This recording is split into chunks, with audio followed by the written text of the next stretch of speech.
Toute une ville en prière depuis 2 mois. Mais à Marseille, où l'on vit au rythme de l'OM, même Notre-Dame de la Garde ignore l'avenir réservé aux plus emblématiques de ses supporters. Santos Miraciera, un gros nounours franco-espagnol de 35 ans, fort comme un Turc, lié à l'OM pour la vie. Santos est la voix des ultras de Marseille, tout sauf un hooligan. Il a été pompier volontaire, il a donné son sang, il donne son sein, il donne ses plaquettes. Là, il a reçu pour donner sa moelle osseuse. Et puis je veux dire, c'est quelqu'un qui s'occupe toujours des autres, quoi. Le 1er octobre dernier à Madrid, Santos, porteur d'une casquette marron, tente de protéger les ultras marseillais matraqués par la police espagnole lors d'un match de Ligue des Champions contre l'Atlético. Arrêté, emprisonné pour avoir poussé un policier, Santos risque 8 ans ferme, incompréhensible. Ce garçon, on a l'impression qu'il est un peu pris en otage par l'ensemble des problèmes que la violence pose dans le sport. Et on a l'impression également que l'Espagne veut se servir de lui pour donner l'impression qu'elle règle d'une manière virile le problème de la violence dans les stades. Mobilisation immédiate chez les Ultras, le groupe le plus ancien à l'OM, fort de plus de 5000 supporters.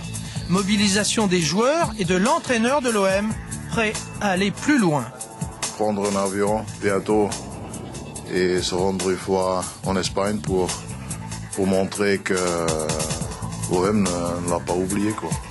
Mobilisation dans sa ville de Miramas, 25 000 habitants, une pétition de 7000 signatures, Miramas qui en appelle même par courrier au roi d'Espagne. C'est quand même ni un terroriste, ni quelqu'un qui a posé des bombes, quoi.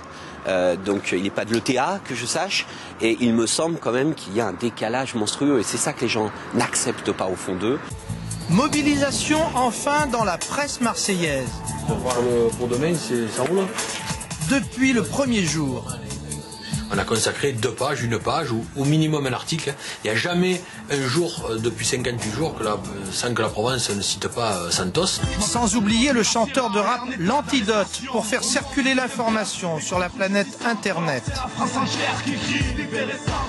À 3 jours du procès et à 1 semaine du match retour, Marseille retient son souffle et les ultras appellent au calme.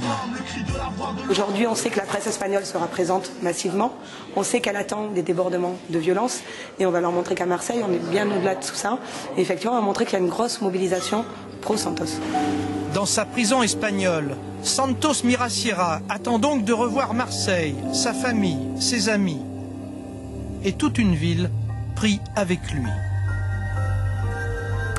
Voilà, donc on sera fixé mercredi, il sera fixé mercredi et dans le stade de dimanche prochain, Pape Diouf sera notre invité, on l'espère, Santos, parce que s'il prend moins de 2 mois, eh bien il pourrait être libéré, ça serait donc une très très belle nouvelle pour lui et sa famille évidemment.